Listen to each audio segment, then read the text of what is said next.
ሰላም ጤና ይስጥልኝ ክቡራትና ክቡራን ተመልካቾች ከአሚኮ አዲስ አበባ ስቱዲዮ የሰዓቱን ዘገባዎች ወደ እናንተ አደርሳለሁ አብራችሁን ቆዩ። የአማራ ክልል ገቢዎች ቢሮ ባለፉት 9 ወራት 67 ቢሊዮን ብር መሰብሰቡን ገለጸ። የገቢ አሰባሰቡን ለማዘመን በቴክኖሎጂ የታገዘ ስራም እየተሰራ መሆኑን ቢሮ ገልጿል። ለዓለም መላኩን ተጨማሪ ዘገባ አዘጋጅተዋል። የአማራ ክልል ገቢዎች ቢሮ የ2018 በጀት ዓመት የ9 ወር አፈጻጸሙን በደብረ ብርሃን ከተማ ገምግሟል። የገቢዎች ቢሮ የደብረ ብርሃን ከተማ፣ የሰሜን ሸዋ ዞን፣ የምስራቅ ጎጃምና የደብረ ማርቆስ ከተማ አስተዳደሮችን የ9 ወር አፈጻጸም ነው በደብረ ብርሃን ከተማ የገመገመው። የቢሮ ኃላፊ ዶክተር መንገሻ ፈንታው ባለፉት 9 ወራት በክልሉ ከ67 ቢሊዮን ብር በላይ ገቢ መሰብሰቡን ተናግረዋል። አሁን ባለው ሁኔታ አፈጻጸማችን በመደበኛ ገቢ 70% ላይ ደርሰናል። 70% ላይ ደርሰናል። የከተማ አገልግሎት ገቢ ወደ 53% ደርሰናል። በጥቅሉ ወደ 67% ነው። 67 ቢሊዮን ማለት ነው። በክልሉ ማናቸውንም የልማት ስራዎችን ለማከናወን የገቢ ሚና የማይተካ ነው ያሉት ዶክተር መንገሻ በቀሪ ወራት ግብር የማይቀር መሆኑን አውቆ ከፋዩ ተባባሪ ሆኖ እንዲከፍልም አሳስበዋል። የገቢ አሰባሰቡን ለማዘመን በቴክኖሎጂ የታገዘ ስራ እየተሰራ መሆኑን የተናገሩት ዶክተር መንገሻ በዚህም ወደ 3 ቢሊዮን ብር የሚደርሰው ገቢ የተሰበሰበው በኤሌክትሮኒክስ የታክስ አስተዳደር ስርዓት ነው ብለዋል። አሁን በዚህ ባለው ሁኔታ ወደ 3 ቢሊዮን የተጠጋ ገንዘብ በኢታስ ሰብስበናል። ስለዚህ ለግብር ከፋዩ ምቹ ነው። እዛው ሆኖ በሲስተም በሞባይሉ ላይ ክፍያ ይከፍላል፣ ደረሰኝ ይወጣለታል። ስለዚህ በዘመናዊ ቴክኖሎጂ ውስጥ የታገዘ ስለሆነ በዛ መንገድ ቀልጣፋ የሆነ አገልግሎት ዘርግተናል። በዚህ መንገድ የመሰብሰብ ስራውን እንድንሰራና ሁሉም እንዲያግዘን እንደው በዚህ አጋጣሚ አደራ ለማለት ነው። የሰሜን ሸዋ ዞን ገቢዎች መምሪያ ኃላፊ ወይዘሮ ቀለም ተስፋዬና የምስራቅ ጎጃም ዞን ገቢዎች መምሪያ ኃላፊ ወይዘሮ ጥሩ ምርት አለልኝ በየዞኑ በገቢ አሰባሰብ ላይ ተጽዕኖ የሚያሳድሩ የጸጥታና ሌሎችም ችግሮች ቢኖሩም ለችግር እጅ ባለመስጠት እቅዱን ለማሳካት እንደሚሰሩ ገልጸዋል። 100%ና በላይ ልናሳካ ነው እየሰራን ያለነው። ገቢዎች ቢሮም በጣም ብዙ ድጋፎች እያደረገልን ነው። በተለይ በዚህ ዓመት ቴክኖሎጂን በማዘመን በኢታክስ ነው እስካሁን ድረስ ንግድ ትርፍና ኪራይን እያስከፈልን ያለነው። የተለያዩ ግብአቶችና ቁሳቁሶች ድጋፍ አድርገውልናልና ቀጣይ አብረውን ይሰራሉ ብለን እናስባለን። የጸጥታ ችግሩም ቢኖርም እንኳን እሱን ተቋቁሞ ወደ 2.647 ቢሊዮን ብር መሰብሰብ ችለናል። ቅሬታዎችና የግበኞችንም በተለይ የግብር ከፋዩን ፍትሃዊ የግብር አከፋፈል ስርዓት እንዲኖር ለማድረግ 100% ምላሾችን ውሳኔዎችን እየወሰን ምላሾችን ሰጠናል። የገቢዎች ቢሮ የ9 ወራት አፈጻጸምን በክልሉ በየቀጠናው ግምገማ እያካሄደ መሆኑንም የቢሮ ኃላፊው ተናግረዋል። የሚሰሩ እጆችና የሚፈጥሩ አእምሮዎች ለሀገር ግንባታ ትልቅ መሰረት ይጥላሉ ሲሉ ከንቲባ አዳነች አቤቤ ተናገሩ። 16ኛው ከተማ አቀፍ የቴክኒክና ሙያ ሳምንት በይፋም ተጀምሯል። ቤተልሔም ሰለሞን ተጨማሪ ዘገባ አዘጋጅታለች። የቴክኖሎጂ ልህቀት ለሀገር ብልጽግና በሚል መሪ ሀሳብ በአዲስ አበባ ከተማ ስራና ክህሎት ቢሮ አዘጋጅነት በተከፈተው 16ኛው ከተማ አቀፍ የቴክኒክና ሙያ ሳምንት አውደ ርዕይ 14 ኮሌጆችና አንድ የልህቀት ማዕከል የፈጠራ ውጤት የሆኑ የተለያዩ ስራዎች ላይ እይታ ቀርበዋል። አውደ ርዕዩን በይፋ የከፈቱት የአዲስ አበባ ከተማ አስተዳደር ከንቲባ አዳነች አቤቤ የቴክኒክና ሙያ ስልጠና ተቋማት በሀገሪቱ አምራች ኢንዱስትሪ ዘርፍ ለውጥ እያመጡ ነው ብለዋል። ሀገራችን ኢትዮጵያም በዚህ ወቅት በቴክኖሎጂ ፈጠራ በቴክኖሎጂ መቅዳትና መልሶ በመጠቀም የዓለምን ፈጣን እድገት መቀላቀል ችላለች። ቴክኖሎጂን የሚፈጥሩ አእምሮዎች እንዲበራከቱ በማድረግ የተያዝነው ጉዞ ተኪ ምርቶችን ይዘውልን መጥተዋል። ትላንትና የውጭ ምንዛሬን በማጣት ምክንያት በአግባቡና በምንፈልገው ልክ ያልተጠቀምንባቸው እንዲሁም ተኪ ምርቶች ስላልነበሩን የምንፈልገውን ፈጣን እድገት ማስመዝገብ ውስጥ እጥረት ሲፈጥሩብን የነበሩትን በመቅረፍ በኩል ትልልቅ ለውጦችን እያየን ነው። በዚህ ዘንድ የቴክኒክና ሙያ ኮሌጆቻችን እየሰሩ ያሉት ስራ ያመጣው ውጤት በእውነቱ ትልቅ ክብር ሊሰጠው ይገባል። በምክትል ከንቲባ ማዕረግ የከተማው ስራና ክህሎት ቢሮ ኃላፊ ሚሊዮን ማቴዎስ የቴክኒክና ሙያ ስልጠና በሀገራችን 80 ዓመታትን ቢያስቆጥርም ዘርፉ የሚገባውን ትኩረት ሳያገኝ መቆየቱን ገልጸው በለውጡ ዓመታት ዓለም አቀፍ ተወዳዳሪ ተቋምና ባለሙያ መፍጠር ተችሏል ነው ያሉት። የከተማ አስተዳደሩ በቢሊዮኖች የሚቆጠር በጀት በመመደብ ተቋማትን በዘመናዊ ወርክሾፖች እና ማሽነሪዎች በማጠናከር ዓለም አቀፍ ደረጃውን የጠበቀ ስልጠና እንዲሰጡ በማድረጋቸው ዛሬ ላይ ተቋሞቻችን ከሀገር አልፎ በዓለም አቀፍ ደረጃ ተወዳዳሪ የሚሆኑበት አዲስ የታሪክ ምዕራፍ ላይ እንገኛለን። የዘንድሮው 16ኛው የቴክኒክና ሙያ ሳምንት ለየት የሚያደርገው በኮሌጆቻችን የተከናወኑ የዞኒንግና ዲፍሬንሺዬሽን ስትራቴጂ ወደ ሙሉ ትግበራ በገባበት ወቅት መሆኑ ነው። ማሰልጠኛ ኮሌጆቻችን አካባቢያዊ የመልማት ጸጋን መሰረት አድርገው እንደገና እንዲደራጁ በመደረጉ አሁን ላይ ጥራት ያለውና ፍላጎትን መሰረት ያደረገ ስልጠና መስጠት ተችሏል። ከዚህ ቀደም በዘልማድ ይከናወኑ የነበሩ የቴክኖሎጂ መቅዳት መፍጠርና የሽግግር ስራዎች አሁን ላይ በእሴት ሰንሰለት ትንተና ላይ እንዲመሰረቱ ተደርጓል። የቴክኒክና ሙያ ኮሌጆች ያስመዘገቧቸውን ውጤቶች ለማስቀጠል በሚያደርጉት ጉዞም ከተማ አስተዳደሩ አጋር ሆኖ እንደሚደግፍ ከንቲባ አዳነች አቤቤ ገልጸዋል። በቴክኒክና ሙያ ኮሌጆች ውጤቶች በጣም ተደግፈናል። አብዛኛው ከውጪ ማስገባት ይገባን የነበረ ነገር ግን እንዳናስገባ አቅም የሆኑን ምርቶች ከቴክኒክና ሙያ ያገኘናቸው ናቸው።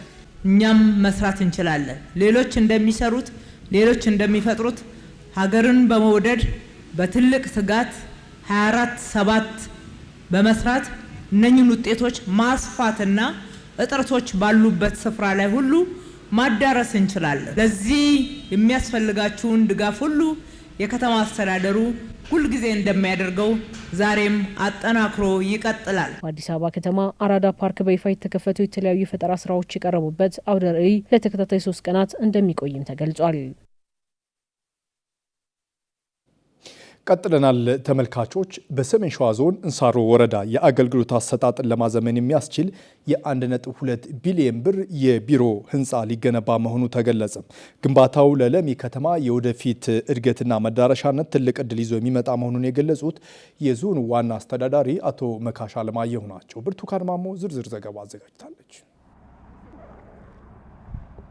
ያላትን የተፈጥሮ ሀብት ወደ ኢንዱስትሪነት የቀየረች የምትገኘው የእንሳሮ ወረዳ የአገልግሎት አሰጣጡን የሚያቀላጥፍ ባለ7 ወለል ህንፃ ልትገነባ ነው። የወረዳው ዋና አስተዳዳሪ አከበረኝ አላማው ዘመኑን የዋጀ አገልግሎት እንድንሰጥ የሚያስችል ህንፃ ልንገነባ ነው ብለዋል። የወረዳችን ከፍተኛ የሆነ የአገልግሎት አሰጣጥ ውጤቱን ውጤታማ ለማድረግ አንዱ ችግር የቢሮ ጥራትና ደረጃውን የጠበቀ ወይም ከዘመኑ ጋር ስታንዳርዱን ለመጠበቅ በጣም መሰረታዊ ችግር የነበረ ነው። ይህን ለመቅረፍ እንግዲህ የወረዳው አስተዳደር ምክር ቤትና ማህበረሰቡን ጭምር በማሳተፍ 1.2 ቢሊዮን ብር የጂ+6 ግንባታ ለ3 ዓመት የኮንትራት ውል ተይዞ የሚሰራ ነው። ይሄ ግንባታ እንግዲህ አጠቃላይ የእንሳሮ ማህበረሰብ የከተማውንም እድገት ጭምር በከፍተኛ ሁኔታ ከጊዜ ወደ ጊዜ በተለይ የለሚ ናሽናል ሲሚንቶ ከመጣ በኋላ የአገልግሎት አሰጣጥ ሂደቱም ጭምር በስፋት እየጨመረ ነው ያለው።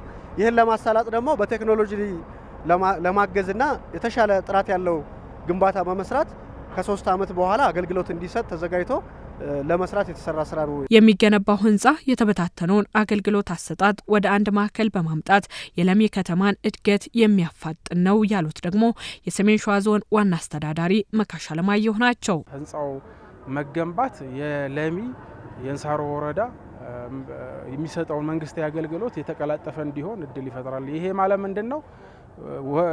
ተቋማት ተበታትነው አንዱ ተቋም እዚህ ጋር አንዱ ተቋም እዛ ጋር ተበታትኖ ነው አገልግሎት የሚሰጡት። ይሄ ህንፃ እንዳለቀ ዘሆል ተቋማት አንድ ቦታ ላይ ነው። ኢንዱ ቱ ኢንድ እያንዳንዱ ተቋማት የሚመጡ ተገልጋዮች አንድ ተቋም ላይ የሆነ አገልግሎት አግኝተው ወደ ሌላ ቦታ የሚሄዱበትን ጊዜ ቆጣቢ እና የተመቸ የአገልግሎት አሰጣጥ ስርዓት እንዲዘረጋ ታሳቢ ተደርጎ ነው። ህንፃው በተያዘለት ጊዜ እንዲጠናቀቅ የክትትልና የድጋፍ ስራዎችን እንሰራለን። በተናበበ መልኩ ደረጃውን የጠበቀ ህንፃ ተገንብቶ እንዲጠናቀቅ እናደርጋለንም ብለዋል አቶ መካሻ። ለሚ የቀጣይ ዘመን ከተማ አድርጎ ለመስራት ከፍተኛ ጥረት እየተደረገ ነው ያለው። ለዚህ ደግሞ የመንግስት አገልግሎት ሰጪ ተቋማት ዘመናዊና ቀልጣፋ አገልግሎት ለመስጠት የሚያስችል ቢሮ መገንባት አለበት። ከኮንትራክተሩ ጋር ውል ወስዶ የእንሳሮ ወረዳ በዛሬው ዕለት በምክትል ፕሬዚዳንታችን ዶክተር አብዱ የማስጀመሪያ ፕሮግራም አካሂደናል። ስራውም በተቀላጠፈ እንዲሄድ የአካባቢ አስተዳደር ለኮንትራክተሩ ተገቢውን ድጋፍ የሚያደርግ ይሆናል። የወረዳ አስተዳደር ህንጻው በ36 ወራት በ1.2 ቢሊዮን ብር የሚገነባ ነው። ሐውልቶች ታሪክን በቋሚነት የሚዘክሩ የጥበብ ውጤቶች ናቸው። ከነዚህ ሀያዋን ሐውልቶች መካከል በ4 ኪሎ የሚገኘው የአርበኞች መታሰቢያ ሐውልት ይጠቀሳል። ሐውልቱ ምን ታሪክ እንዲነግር ታስቦ የተገነባ ነው የሚለውን አብረን እንቃኛለን።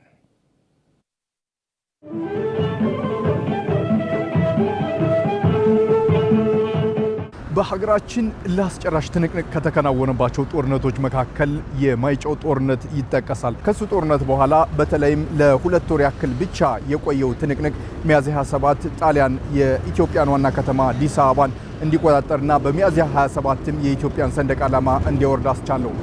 ጀግኖች አርበኞች ግን ይህንን አልተቀበሉም። ለ5 ዓመታት ያክል ትልቅ ተጋድሎን አደረጉ። ከዚህ የ5 ዓመታት ትልቅ ተጋድሎ በኋላ ኢትዮጵያ በሚያዝያ 27 በጀግኖች አርበኞቿ መልሳ ሰንደቅ ዓላማዋን ከፍ ማድረግ ቻለች።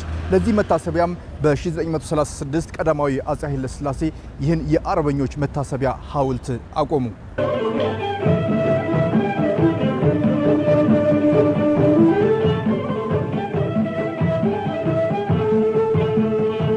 ይህ ሐውልት በተለይም ደግሞ ሲገነባ ሲታነጽ እያንዳንዱ ትርጉም ሊሰጥ በሚችል መልኩ ታስቦ ነው። በሐውልቱ አናት ላይ የሚገኘው የሙአንበሳ የኢትዮጵያ ዘውዳዊ ስርዓትን ሊገልጽ የሚችልና አሸናፊነትን በሚያሳይ መልኩ የአንበሳው ሰንደቅ ዓላማ ይዞ የሚታይበት ነው። ከሱ በታች የሚታየው ሰዓት ደግሞ አርበኞች ኢትዮጵያን አዲስ አበባን በአሸናፊነት ሲቆጣጠሩና የኢትዮጵያን ሰንደቅ ዓላማ ከፍ ያደረጉበት ሰዓት 7 ሰዓት መሆኑን የሚያመላክት ነው። የሐውልቱ ረጅሙ ክፍል ደግሞ የአክሱም ሐውልትን የሚያሳይ ሲሆን የኢትዮጵያ ታሪክ ከጥንት ጀምሮ የማይቆራረጥ ለረጅም ዘመናት የሚቀጥል በወራሪዎች የማይገታ መሆኑን እንዲያመላክት ተደርጎ የተገነባ ነው። ከሱ በታች የሚገኘው ክቡ ክፍል ላይ የሚታየው ረጅም ጽሑፍ ደግሞ ሚያዝያ 27 ንጉሠ ነገሥቱ ቀዳማዊ ኃይለ ሥላሴ አዲስ አበባ ከገቡ በኋላ የኢትዮጵያን አሸናፊነት የአርበኞችን ድል ያበሰሩበት ሰፊ ጽሑፍ በሐውልቱ ላይ ሰፍሮ ይገኛል። ከነዚህ ጽሑፎች መካከል አንደኛው እንዲህ ይላል። አሁን በመጨረሻው ለእናንተ ለሕዝቤ ማስታውሳችሁ ዛሬ ሁላችንም የደስታ ቀን መሆኑን ነው። ዛሬ ጠላታችንን ድል የመታንበት ቀን ነው። ስለዚህ በሙሉ ልባችን ደስ ይበለን ስንል ደስታችንን በክርስቶስ መንፈስ እንጂ በሌላ ይሁን ተመልሰው እንዲሄዱ እናደርጋለን ይላል።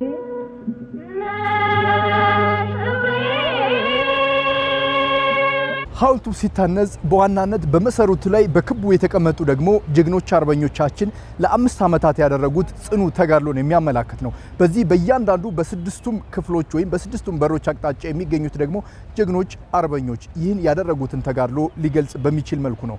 ኢትዮጵያ ለ1000 ዘመናት ጸንታ እንድትኖር እንደነዚህ አይነት ጀግኖች ባደረጉለት ተጋድሎ ነው። ስለዚህም ሚያዝያ 27 ቀን 1933 የኢትዮጵያ ሰንደቅ ዓላማ መልሶ ከፍ ተደርጎ እንዲውለበለብ የተደረገበት ዕለት የሚታሰብበት ሚያዝያ 27 ጽኑ የሆነበት ዕለትን በዚህ ሐውልት ተምሳሌትነት የሚከበር የሚነገር ታሪክ ሆኖ እየዘለቀ ይገኛል። አንቺ ነፃነት የታሪክ ሁሉ ባለም ተሰራጭቶ ዝናሽ የተሰማ ሚያዝያ 27 አርበኞች የሀገራቸውን ክብርና ሉዓላዊነት ለማስከበር ትልቅ ገድል የፈጸሙበት በዓል ነው ሲሉ የቀድሞ ሀገር መከላከያ ሰራዊት ከፍተኛ መኮንን ተናገሩ። ይህ ትውልድ ደግሞ በዘመኑ የልማት አርበኛ ሆኖ ታሪክን ሰርቶ ማለፍ አለበትም ብለዋል። አየለ መስፍን ተጨማሪውን አዘጋጅተዋል።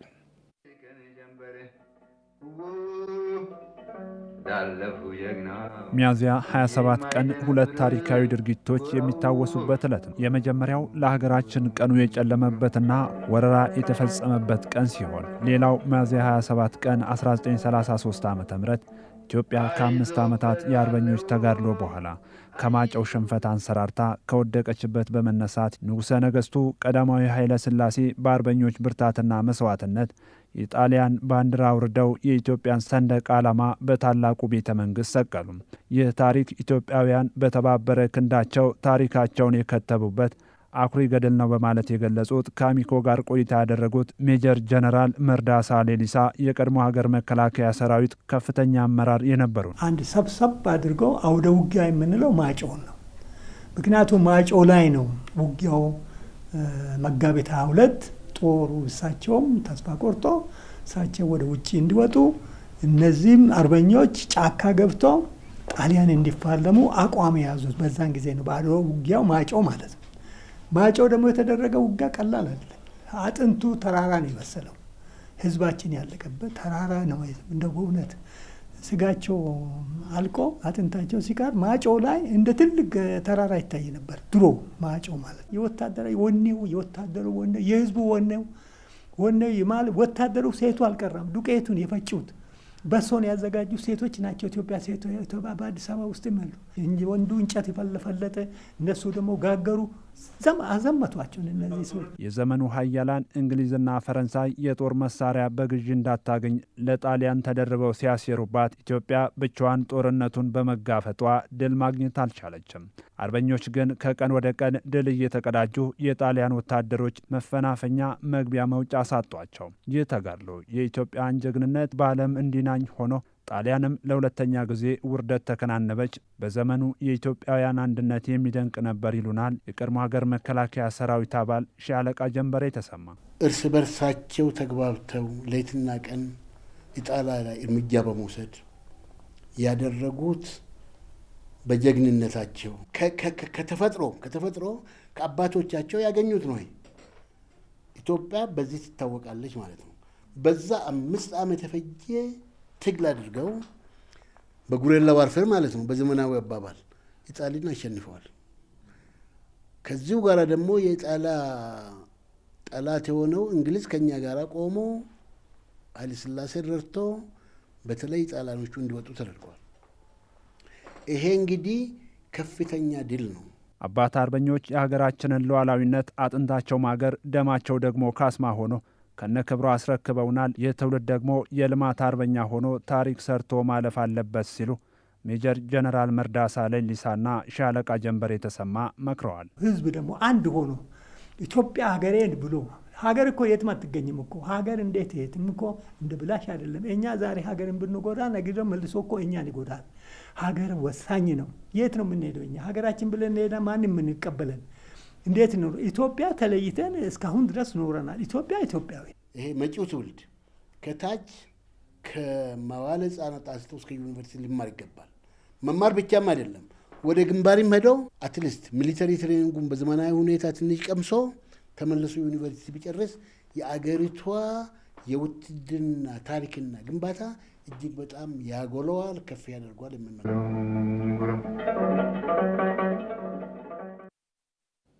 ተመልካቾች አሁን ወደ አጫጭር ዘገባዎቻችን ነው የምናልፈው። መሰረት መቅጫ አሰናድታቸዋለች።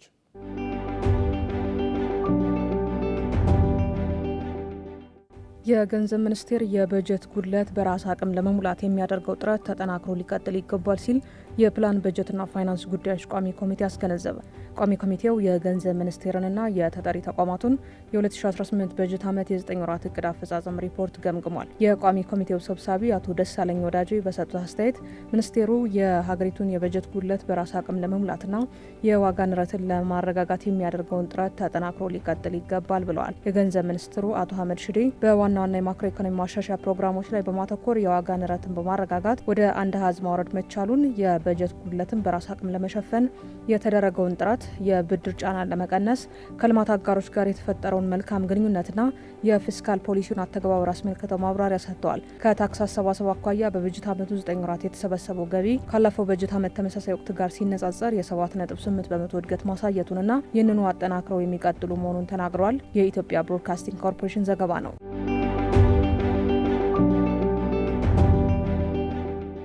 የኢትዮጵያ አየር መንገድ የ2026 የአፔክስ መንገደኞች ምርጫ በአፍሪካ ምርጡ አየር መንገድ ሽልማትን አሸንፏል። የኢትዮጵያ አየር መንገድ የ2026 የአፔክስ መንገደኞች ምርጫ በአፍሪካ ምርጡ አየር መንገድ ሽልማትን በማሸነፍ የአቪዬሽን መሪነቱን አረጋግጧል። ይህ እውቅና አየር መንገዱ በመላው ዓለም በሚያደርጋቸው በረራዎች ቀልጣፋ፣ ምቹና አስተማማኝ አገልግሎት ለመስጠት ያለውን ቁርጠኝነት የሚያሳይ ሲሆን ሽልማቱም ሙሉ በሙሉ በመንገደኞች እውነተኛ የጉዞ ተመክሮ በተሰጠ ድምፅ አማካኝነት ነው ተብሏል። ኢዜአ ዘግቦታል።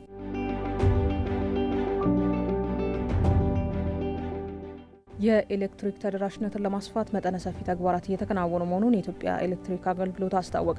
የኢትዮጵያ ኤሌክትሪክ አገልግሎት ዋና ስራ አስፈጻሚ ኢንጂነር ጌቱ ገረመው በበጀት ዓመቱ ያለፉት 9 ወራት 103 አዲስ የገጠር ከተሞችና መንደሮች የኤሌክትሪክ ተጠቃሚ መሆናቸውን አስታውቋል። ከነዚህ መካከል 82ቱ ከዋና ኤሌክትሪክ መረብ ወይም ግሪድ፣ ቀሪዎቹ ደግሞ በፀሐይ ኃይል ወይም አማራጭ ኦፍ ግሪድ የተገናኙ ናቸው ብለዋል።